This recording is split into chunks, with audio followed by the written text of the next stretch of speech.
So I get scared. I often don't know, like I don't feel like I know enough of what I'm doing to do it well enough to be confident most of the time.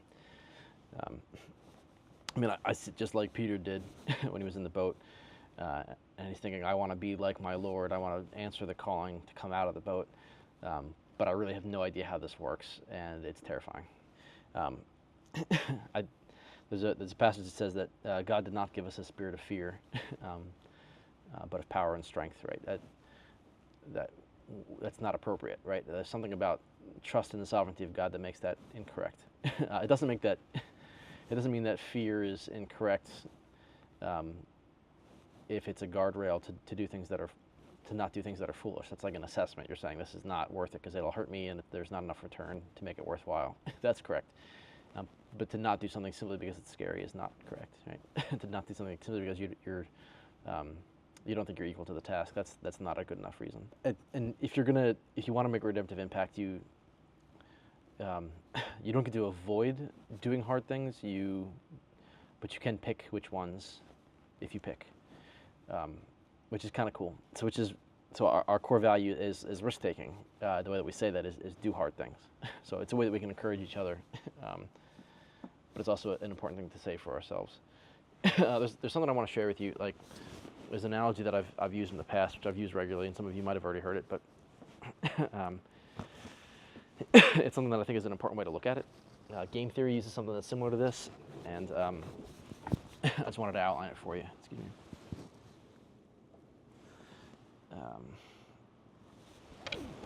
So the way that it looks is that there is, give it my perspective a little bit.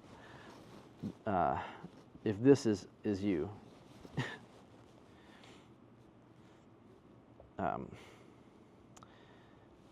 essentially this represents your comfort zone.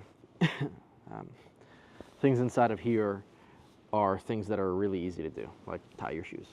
Right, stuff that you're very comfortable with. If somebody were to ask you to do it, you would not be scared. You wouldn't be intimidated. You would say, yeah, no problem. If somebody wanted to say, hey, can you teach me how to do it? You say, yeah, that's easy. Let me show you. You take these for granted that you can do these things. The next zone here is the challenge zone. So things in this area are like a little bit intimidating, a little bit scary. You're like, I don't know how to do that. I feel a little bit uncomfortable. I don't know what it would take to do that because I haven't done it before, or at least not well enough yet.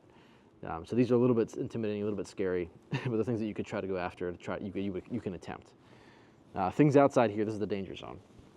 This is the stuff that if you were to try, it would break you, like the stuff that would be destructive to you altogether, stuff that you shouldn't do, at least not yet. Because the thing about this is that as much as like entropy and atrophy says that this should go in, like you'll forget things over time. So all of this is trying to get smaller over time. It requires energy to keep it where it is, and it requires risk to grow it. So essentially, if you try a thing that you don't know and you do it regularly enough and you do it deliberately, eventually what happens is what you're familiar with grows to include it. So it moves from the growth zone into the comfort zone. It changes from being something that you're scared of to something that you're familiar and comfortable with. And the more you do it, the closer in it gets. So it takes deliberate risk-taking to grow your capacity in the world, right? To grow your ability to make a change. So my word to you is that these things are only unapproachable because you're too far away from them. But you can grow your ability to make an impact and then eventually be able to slay bigger giants. This does take time and energy. You can't just let it go. It'll fade over time. And the only way that you grow it is by being uncomfortable. There is no correlate between comfort and goodness or comfort and happiness.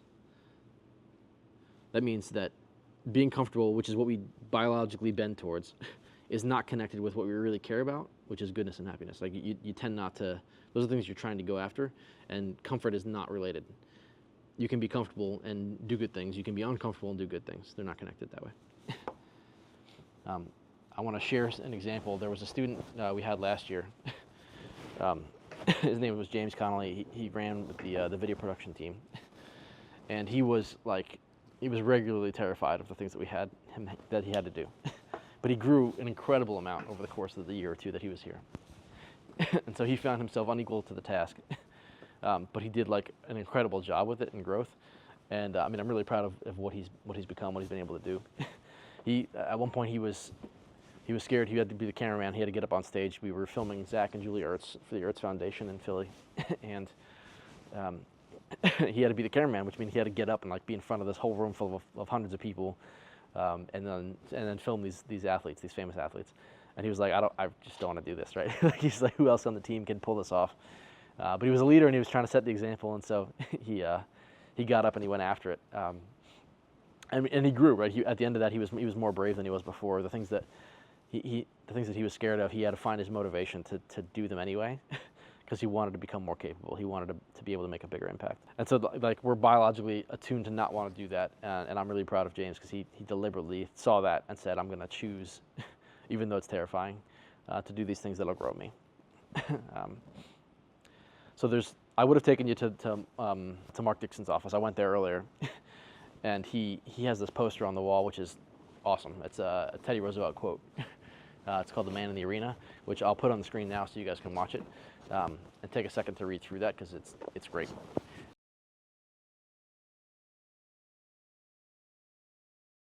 Following that up, Thomas Paine has a quote which says, "What we obtain too cheaply, we esteem too lightly. It's dearness only that gives things its merit or its worth." I think what that means is that the things that are easy, you take for granted, you don't care as much about. But the things that were hard to get, those are the things that end up mattering. And there's a whole lot of science around the psychology of this, that doing hard things, one, when you do them on purpose, it grows your ability to do them again. But also, those are the things that you find satisfaction in. So somebody who has a life where, like, it's meaningless and it doesn't matter, like, that's not satisfactory. That's not what we're built for. We're meant to go after and do the important things, to take those risks.